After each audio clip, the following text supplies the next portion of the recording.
All right, bet. I want ownership. I want management. I want control.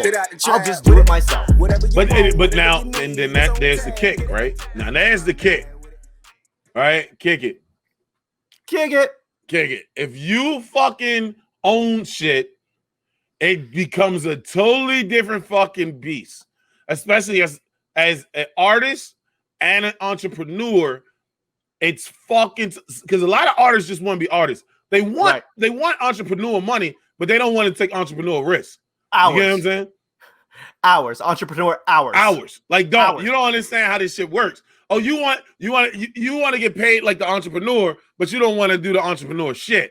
Like, you can't do that. So if you want to be Joe Budden, you Joe Budden, he has a large team. You do have a large team, but are you willing to take out that big ass risk that's about to come with, you know what I'm saying, starting a fucking ringer? Like the ringer, Bill Simmons was lucky. He was on TV all the time. He had ESPN. He got fucking celebrity friends. Bunch of failed shows. A fuck ton of shit of failed shows. A fuck ton, bro. So you want to be Bill Simmons? You want to go down that path of losing a fucking couple million? Go ahead, my guy, because that's the part that everybody always forgets. You look at the ringer, but you don't look at all the shit that came before the fucking ringer. There's a reason why they call it the ringer, not because they call it in the last minute. It's like, no, he's been going through the fucking ringer, just ringing it. Fuck it. I had to promo a little bit. I'll say that when I put my comedy album, Asian Privilege, coming out September 12th, on DistroKid distribution, it asked me, like, they gave me like 90 places to distribute it at. 90. I mean, 90. Of course, like, I'm exaggerating, but it's like, Pandora, Spotify, TikTok, YouTube, a couple other spots. And then there's like 5 or 6 other ones that I've never heard of that I had to like look into. And I'm saying, like, these are places that there's music and apparently there's listeners and apparently there's money. What's stopping Joe Budden to be like, hey guys, you guys want to do podcasts? That's cool. I'm gonna need ownership. I'm gonna need control. I'm gonna need XYZ. All the things that I want, I'm gonna need that. And I'm gonna take all my money on the back end. I mean, what's stopping him? Nothing. Yeah. But it's also Joe Budden. The fact that it's gonna cost a shit ton of money to do it. I mean, not if it's already there. What do you mean? So, there's 5 or 6 apps that have music and stuff on it. Right. That they're like, hey, do you want to distribute it on it? I go, yeah. But it's like, it's Joe Budden. Like, hey, do you guys want a podcast section? Doing what you're doing? Just a podcast section? Dope. Right. I'm gonna need XYZ.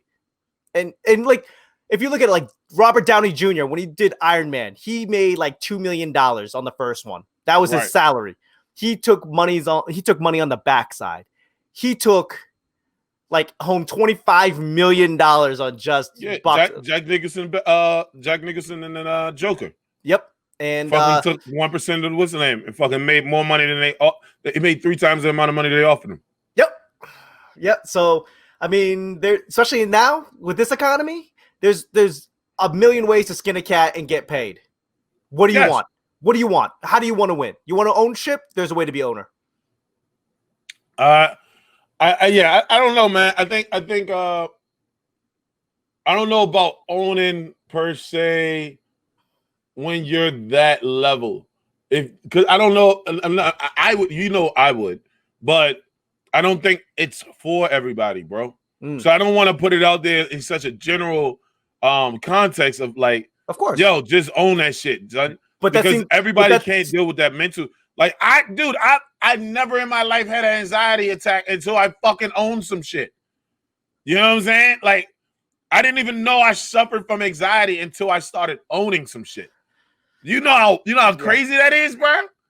What I'm saying is that if he's upset, if he brings up Bill Simmons taking control of the podcast section of Spotify, then you got to start owning some shit. We always don't complain about shit you ain't willing to do. Right. So I mean, I'm assuming that's where his mindset is. He wants control, which is not a far stretch from control to ownership. Like that's a very small gap.